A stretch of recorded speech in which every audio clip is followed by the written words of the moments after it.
Sup, everybody? Hello.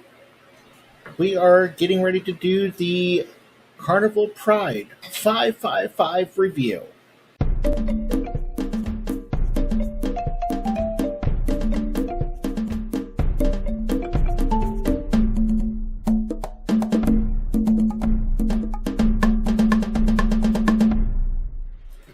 Alright, so today we will be talking about the Carnival Pride and what we liked, what we thought was on par, and then what we think needs improvement.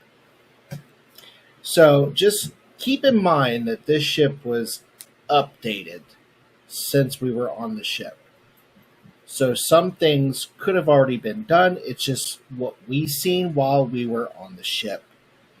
So it was literally the next voyage that it was going to dry dock after that voyage. So just keep in mind when we do this. All right, so why don't we start from worst to best? Yeah. Okay. So on the Carnival Pride, this is what we think needs improvement. Okay. Well, first, we do spend a lot of time sometimes in the casinos. This is one of those trips where we spent a lot of time in the casino. And I will say that for Carnival especially, but for a cruise line or even a cruise ship, the service for the drinks in the casino was by far one of the worst. It was slow. It took forever, sometimes over an hour just to get a drink. So you're sitting there and you're waiting, and it took a very long time. Yeah.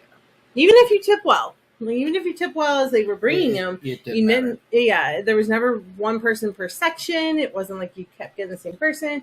It was just they were walking around and it was just very slow. So, and I seen them carrying around like maybe 2 or 3 drinks on their tray, and they could definitely do more. Yeah, we've definitely seen a lot more than that before. Yeah. So, definitely needs improvement on that one. And I know this isn't on the list, but I just thought the casino selection was kind of small. I don't know. I guess I got to put it in perspective of it's the size a smaller of the ship. Yeah, so it was a lot smaller. But we've been on a couple of big ones. I mean, Serenade I thought was pretty decent size. Yeah. But I don't know.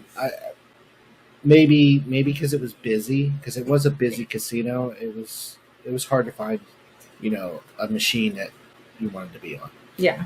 So I don't know. Maybe that's what it is. Maybe I was kind of highly disappointed with the casino this go around, but I mean, we did win and we had fun with it. Win-ish. Yeah, we won. We lost. We won. It's not like we came home with. Oh yeah, we did come home with like thousands and thousands of dollars, but we did actually come home with some. So we didn't pay for our trip, but it was still. Nice I got free drinks. Yeah, you got up to the free drink level. I didn't even come close to that, so that just goes to show how lucky you are. Yeah.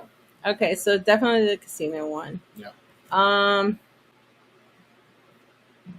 So usually when we go on these ships, you see a lot of bridge crew mingling.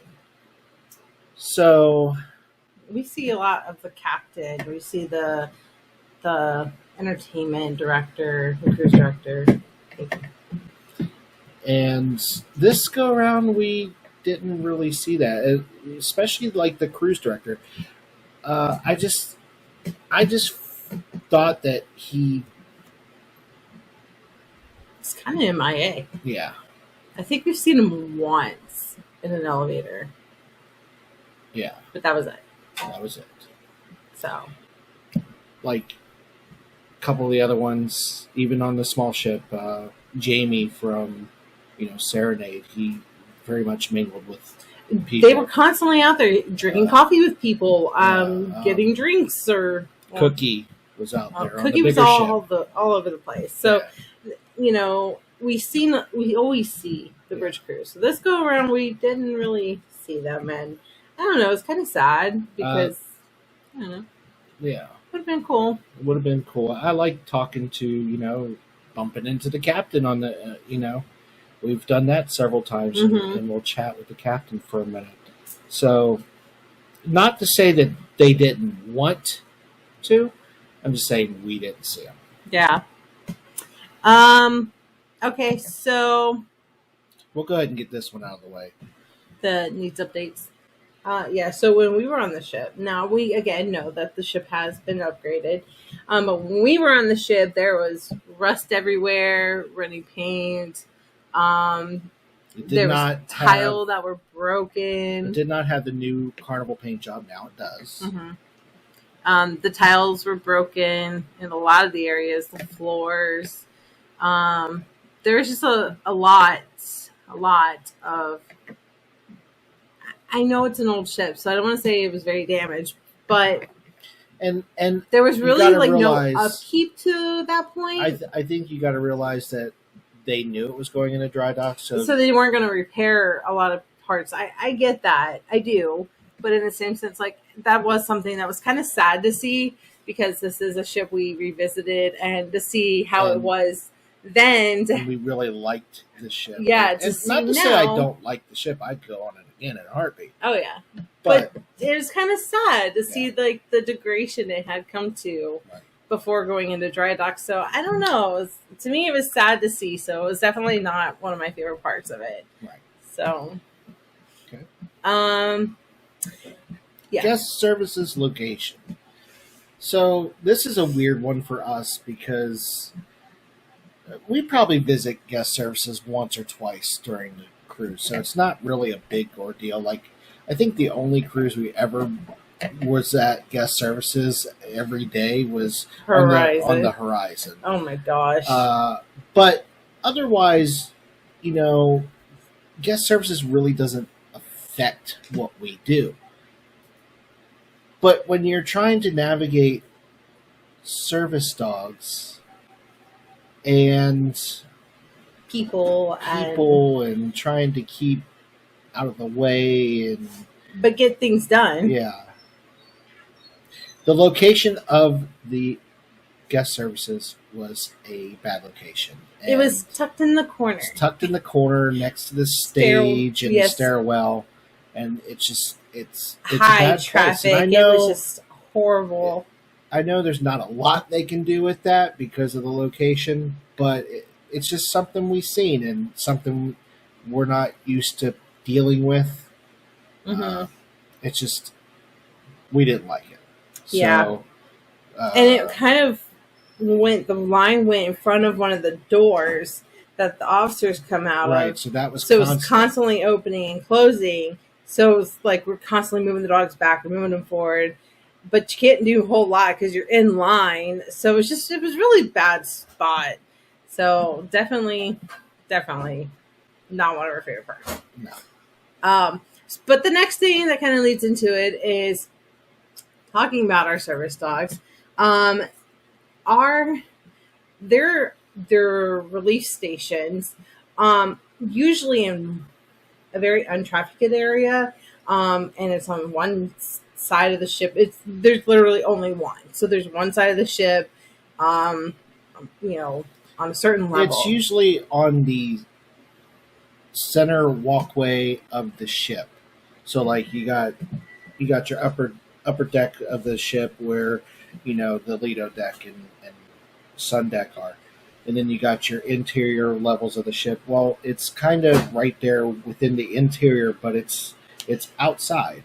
And it's usually an outdoor deck that you can walk either all the way around or partially around. Correct. Most ships have them. Yes. So I kept getting frustrated because they kept closing off that side of the deck. Like literally. There was one point where both sides were blocked off and the dog station was right here and this door is blocked off. And it was like there was literally no way to get the dogs to the bathroom. Like they had to hold it. Like that was just. Well, we ended up going around it because we had to. But they had to hold it for a while. We were sitting here like waiting, thinking, okay, they're gonna open it. Yeah, I think we waited like maybe an hour or two, and then I'm like, well, okay, well, they have to go. Yeah. So we kind of just went anyways. And then, again, we had to go back to guest services to let them know, but they did that a couple times. So, and then there was one time it was like they blocked off this side. We had to walk all the way around. And so we were like, okay, we'll just go this way. Well, they blocked off this side. So it's like we literally had to walk all the way around the ship to go to the bathroom and walk them all the way back. It was really annoying. And I know it's like at least they opened it. I know they don't always keep like service dogs on board, but they should keep in mind when there are service dogs on board. Because we have two. It's not like it's just one. Right. There are two. Yes, we're together, but still there's two. So it was just a very, very, very big inconvenience, and the fact that they did that multiple times throughout the cruise, it was very inconvenient, very annoying. So yeah, we did talk to them a couple times about it. So all right, so those are the things we weren't impressed with. Yeah, that definitely need improvement. I know the whole guest services thing. I don't know if there's anything they can do with that, but it's just something we noticed. So with that, I think we'll go to stuff we thought was on par. Okay. So definitely think that our cabin steward, he was on par. He brought ice. For the most part, yeah.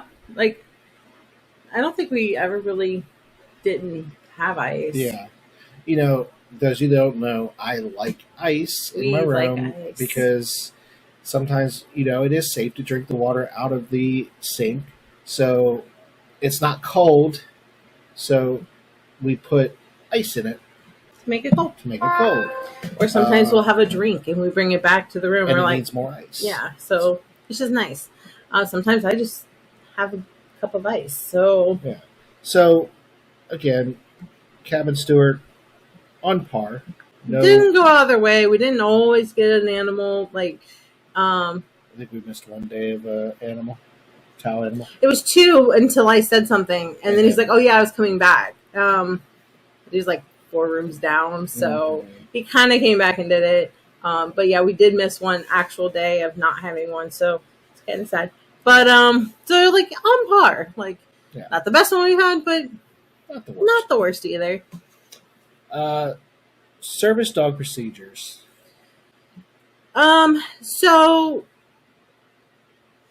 they did see us at the guest services. One of the ladies had come out of the officer door, and she's like, "Oh, I was going to come find you guys." And she did tell us where our meetings were in the morning for our ports. So we did know where to go. I really liked Royals, how they give you a notice every day. Also, when we were boarding, they wanted us to go to guest services so they could introduce themselves. Correct. So it was pretty on par. Definitely not something that stood out per se as far as being above and great.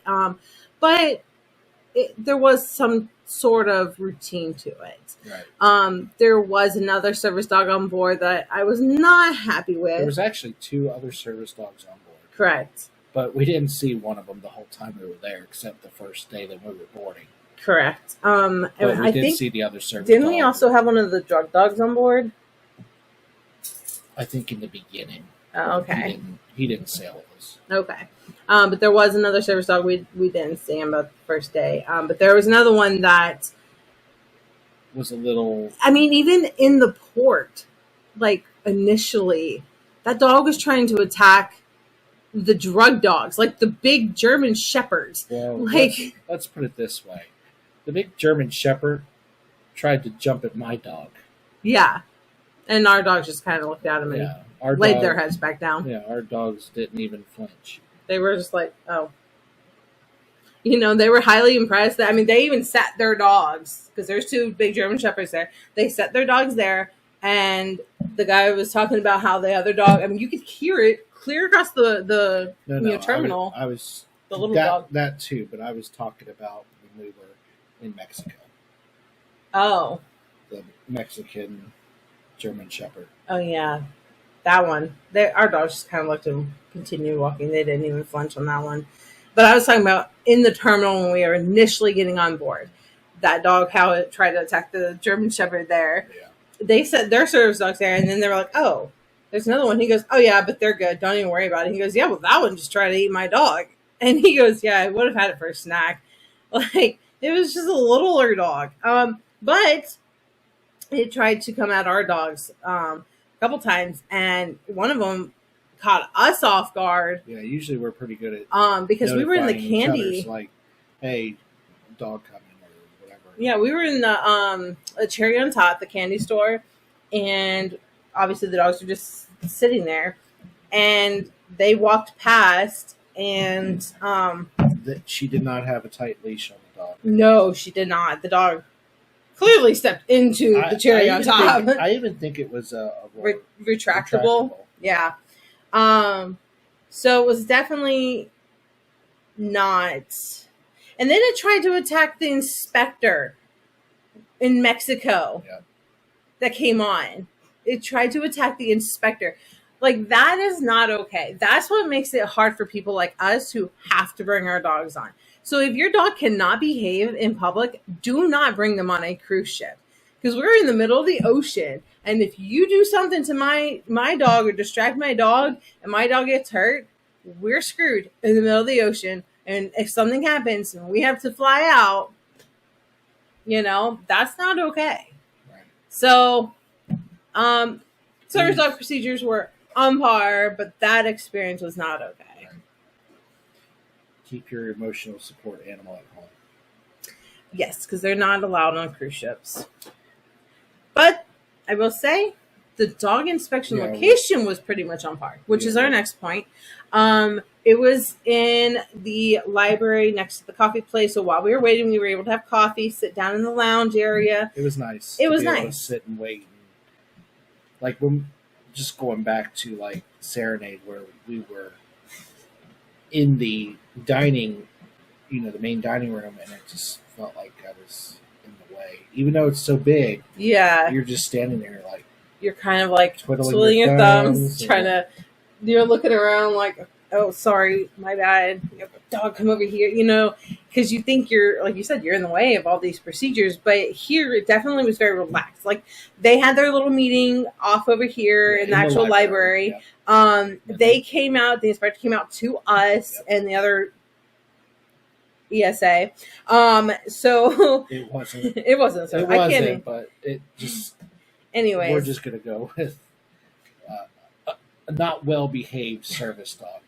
Anyways, so this inspector and ship person, security came out. They came out to us. We did our inspection, and then they said we can go. So like, we were having coffee, we were enjoying ourselves, just relaxed. It was definitely nice.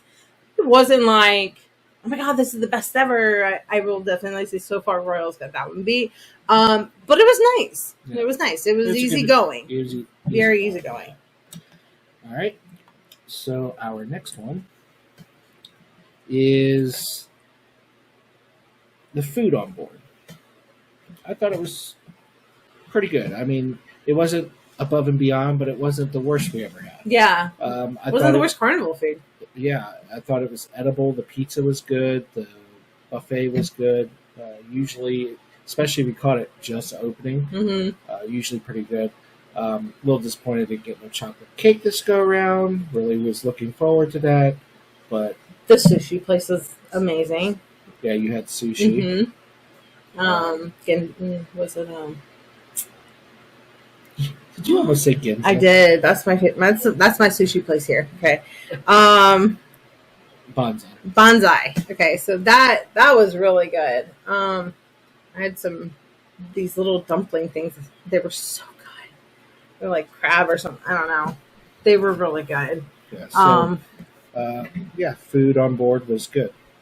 It was very small though. Like the bonsai was kind of like, there were like 3 seats here, like 2 seats here, and casino. Like, it was almost like a kind of just popped right there. It wasn't like a full on bonsai like the other ships. Remember, small ships. I know, and I think they upgraded it. But It was nice. I did enjoy it. The stuff there was good. Wasn't the best, but it was good. I mean, the food was great, but the buffet food stayed pretty full, fresh, hot.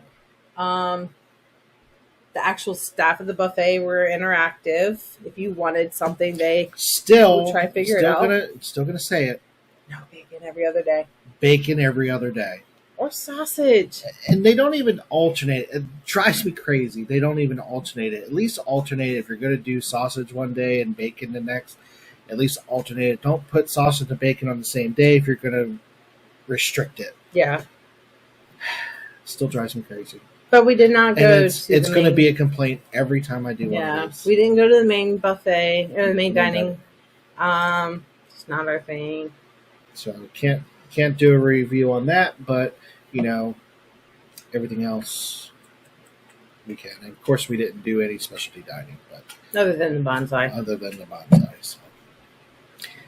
All right, our next. Oh, I will say though, with all the casino points, did the cherry on top, and we were going to do the steakhouse, but the thing is, it's like when they give that to you and you're not ready for it, I mean, they're like wanting you to dress up and all that stuff. And we don't bring that stuff because we don't do main dining. Right. So we had to turn down the. But we had $150 to cherry on top. That was a lot of candy. Yeah. We had to turn down the David Steakhouse.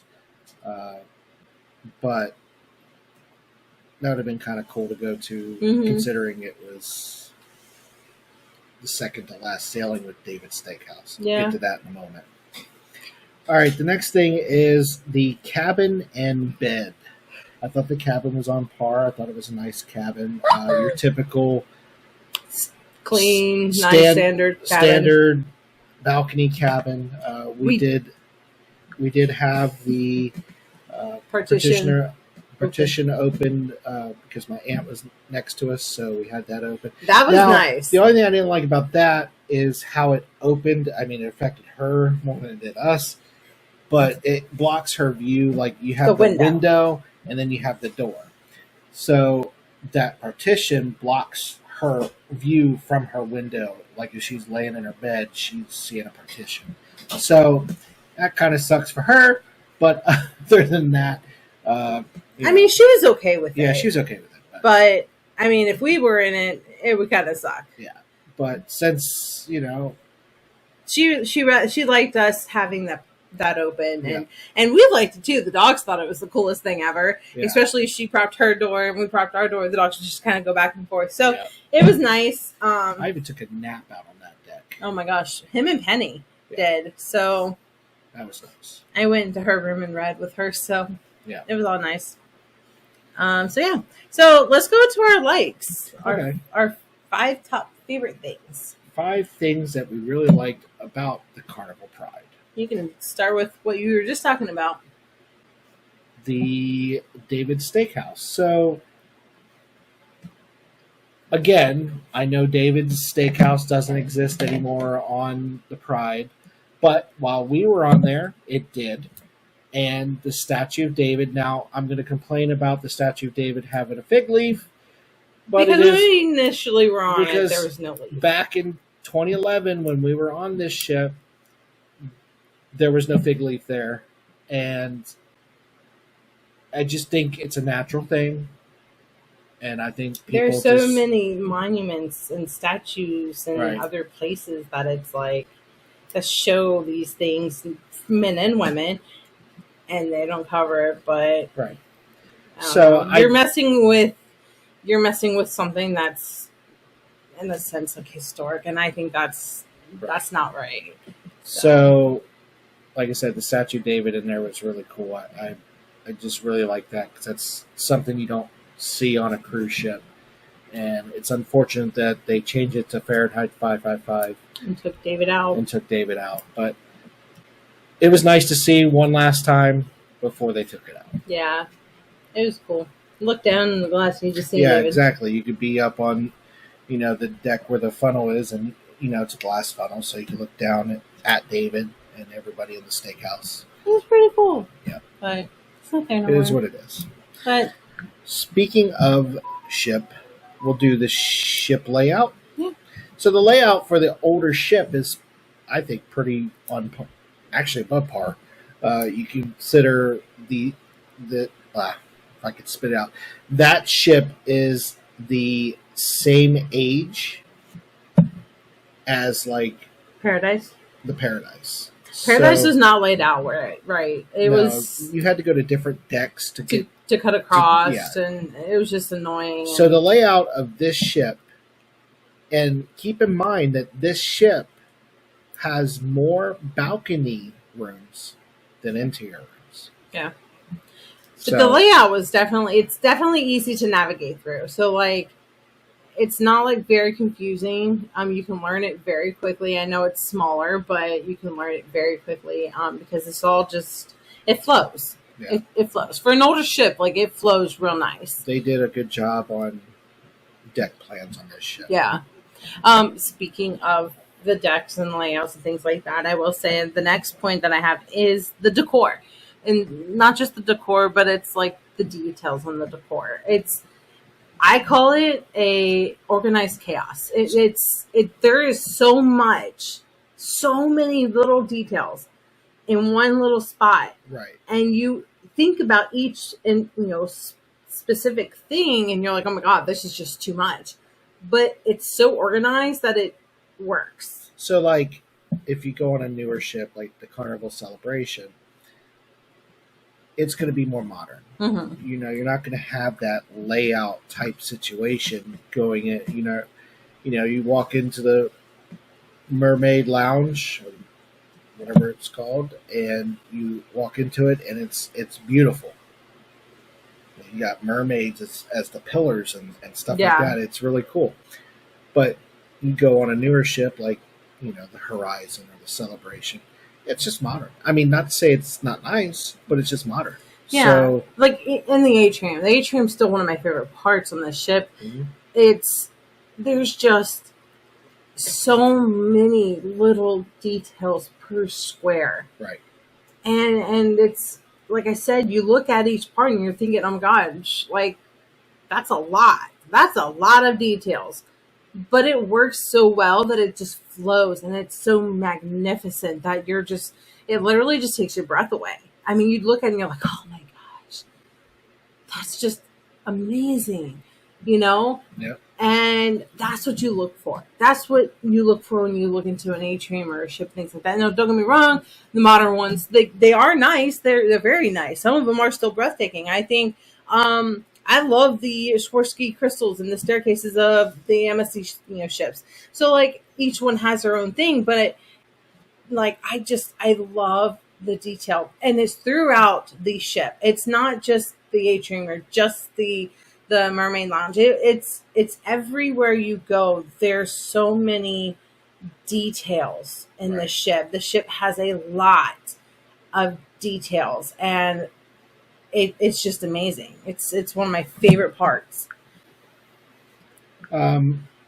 So why don't you talk about one of your favorite parts that you mentioned? One of my favorite parts is the secret spot up front. So it is, for those of you that don't know, it's actually called the Sunset Garden. It is this walkway. You have it on both sides, obviously, because it goes like this, and around the front of the ship. There's windows. And it's on deck 3. There's chairs with the little table, and then there's like benches. You could literally have like coffee and read. We've taken our coffee there. Yeah. I read there, and nobody really goes there. It's not walk around because it catches people's attention. Oh, this is cool. But very, very few people actually go there. Like, it's so quiet, and you get to look out. The only bad thing is it has a connection to one of the kids' areas. I think it's Circle C. I'm not quite sure right off the bat. It's like, there's like a stairwell. There's a stairwell up there. Let me see. Go ahead, keep it. But, I mean, they kind of get noisy a little bit if you're on that side. Yes, that's right. Circle C. But they don't come down it too much, and, they're not too wild, but it does get somewhat a little noisy at certain points. If it's a group of them. Yeah. But, again, it's on that side. Yeah, but that's one of my favorite parts, and I absolutely love it. There were some details that needed to be fixed, but again, that comes with the updates. But yeah. So why don't you do that one? Okay, so the next thing that we will say was above par was our bartenders. Now, normally when we go to the bars, they're okay. You may get one or two that kind of stand out, but I will say every bar that we went to was above and beyond amazing. They played with us. They like joked around, things like that. They really took care of us. They actually engaged in the conversations. Like, they remembered us the next day. But it was all of them. It wasn't just one bar or two bars. It was every bar that we went to. They remembered us, and it was nice. It was good. Nice. It was like all the bartenders were like definitely on key on that ship. So that's pretty much it. So I hope you enjoyed. This helped. Yeah, I hope you enjoyed our thoughts on the Carnival Pride. It is just our opinion. Just keep that in mind. And it has been updated since we've been on it. But this is what we've seen while we were sailing on it. And I hope this is informational for you guys. And that's why we do these videos. If you're thinking about the Carnival Pride, I would definitely get on this ship. Definitely worth it. It's definitely really nice and worth it to get on this ship. Still one of our favorites. Still one of our favorites. For an older ship, it's really nice. And definitely. There's still things to do for the kids. There's slides, water slides on board. It's for a smaller ship, as much stuff as it has to do on the ship for kids. Yeah. It's pretty good. I mean, it doesn't have all the modern features that, the Celebration or the Horizon have. But it has features that your kids would be very entertained. And if you're traveling with service dogs, it's not the worst. Like, no. They all are really good with the dogs. Like I said, the inspections were nice. So even if you're traveling with service dogs, it's definitely worth going with. It's highly recommended. Absolutely. All right. So again, thank you for watching, and I hope this was, like I said, informational, and I hope it helped you out on making a choice on going on the Carnival Pride. All right, guys, this is Us and More, and we're living life to the fullest. Bye, guys.